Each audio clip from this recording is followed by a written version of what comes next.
Welcome back to What Arty Noobs with General Disturbance. This is the Type 68. It's a Tier 9 Japanese heavy tank. It's located on the southwest corner of Karelia, and it's under the command of SlyMeerkat of ENRGE. Yes, or ENRGE, I think actually is the correct name. Game on. Well, this is one of the new Japanese tanks that was brought into the game recently. It's got a 120mm main gun capable of 400 alpha, 250 to 240mm pen, and a fairly high shell velocity. With the premium rounds, he's up to 311mm of pen and an even higher shell velocity. Now, the Type 68 is kind of the Japanese version of what the main battle tank 70 was going to be, the project between the Germans and the USA. They were both considering a similar tank at the same time, so they had a project to actually try and devise a tank, and the Japanese took interest in that project because, of course, they were interested in something similar to the Chieftain or the MBT-70. Now, it does have very, very thick armour at the front of the vehicle. The maximum armour is 280mm on the front of the turret and 110 on the front of the hull. Sides of the vehicle are slightly weaker, 70 on the hull, 80 on the turret, and, well, at the rear it's very weak indeed. I suppose they had to cut the weight somehow, because this thing weighs 67 tons. As you can see, gun handling is quite good.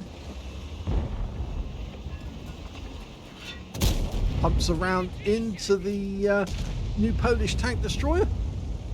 Is it the Gorkowica? Tries to get the rear of the vehicle, just couldn't get it out in time. Yes, he actually didn't penetrate the armour, but it didn't go through the tracks. Now, the standard reload for this tank is 10 seconds. He's got down to 8.22. He's actually got 2 marks of excellence on the barrel already. And it's a kind of unusual barrel with that extra heating thing where it cools down.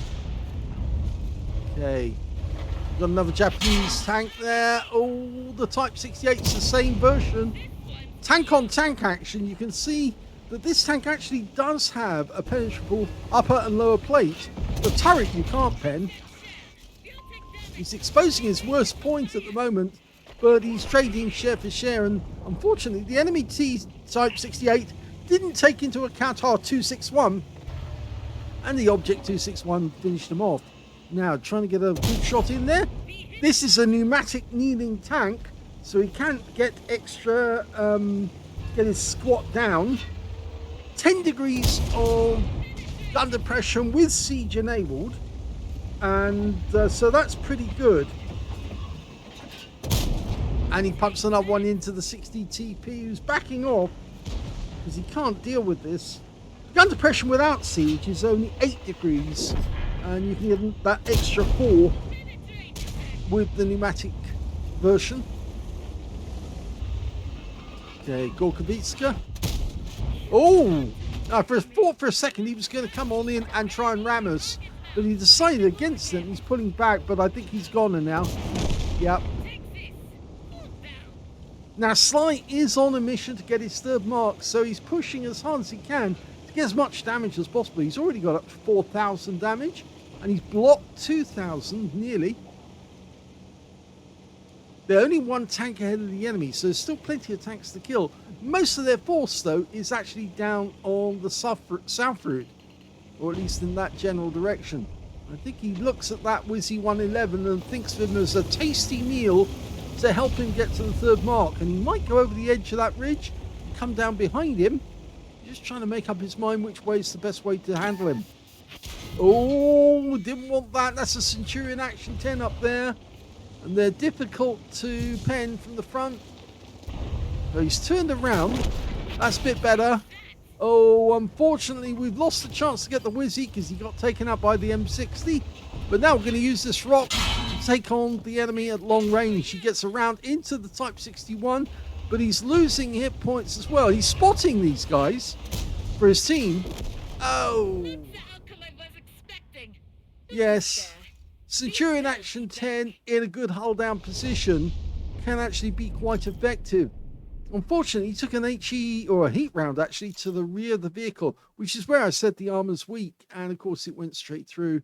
Couldn't see that enemy. He had 345mm pen, and there was 276 there, so it went through.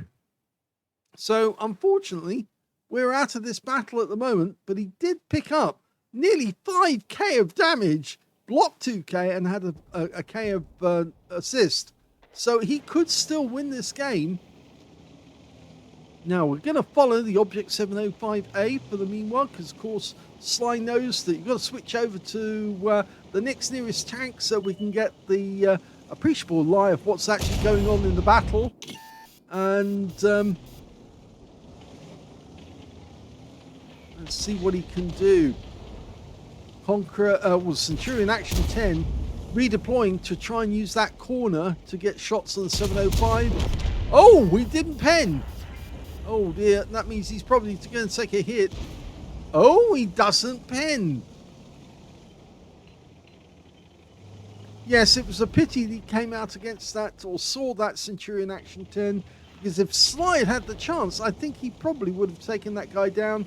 But he wanted that Wizzy 111 to beef up his score.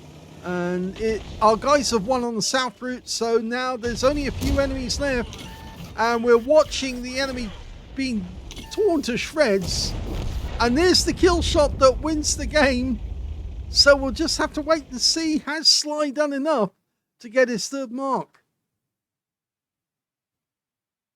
Here's the end of battle result, and that was a first-class tanker for SlyMeerkat in the Type 68. He also got a spotter badge for spotting at least 1,000 hit points of damage, but on top of that, he did get his third mark of excellence. Yes, congratulations, third mark on the barrel, which is a rather crowded barrel with all those heating elements on it, trying to dissipate the heat.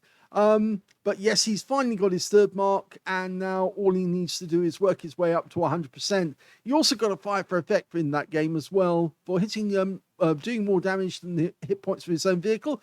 His win rate from that game, 4,276, which is Super Unicum standard.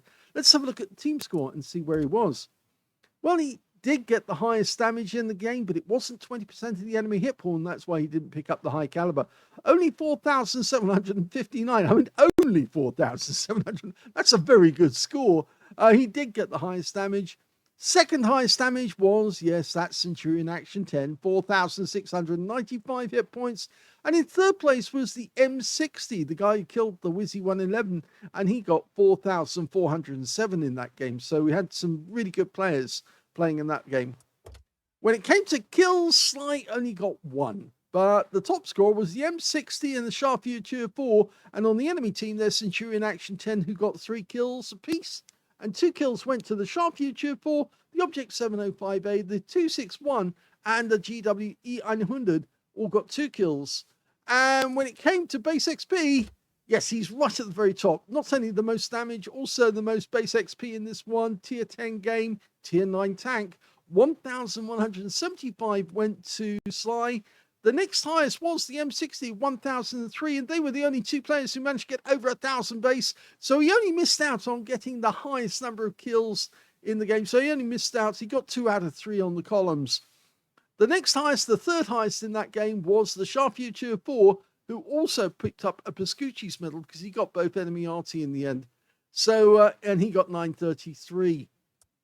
Sly fired 17 rounds in the game, 15 direct hits on the enemy, 12 penetrations, 4,759 hit points in total, of which 816 was at more than 300 meters. 12 hits received, 7 penetrations, 5 non-penetrations, 1 hit by way of splash, 2,060 hit points of damage blocked by armor. He damaged 6 of the enemy, killed 1, and did 1,182 hit points of spotting assist in that one as well. On a premium count, he actually made a loss, 70,564 credits, most of that down to the fact that he was using premium ammunition, because after all, he is third marking a tank, and if you're third marking a tank, if you don't use premium ammo, you'll find it very, very difficult to move up, because of course you need to make every pen count. He was also using premium consumables as well, and the total amount came out, well, he lost a lot. He did earn a lot, but he lost as much. When it came to base XP, he got 1,762 out of that one as well. But he's now got 3 marks of excellence on the barrel. And, well, these Japanese tanks, they're a bit of a slog to actually get through. But he's working his way up, and I'm sure that he'll be onto the Polish tank destroyers before you know it, and working through those ones as well as the any ones that he's actually picked up from this new Star Trek collaboration. Anyway, I hope you enjoyed that replay. If you did, please give this video a like. Do subscribe to our channel. Leave a little comment down below because it feeds the algorithm. And thank you for watching.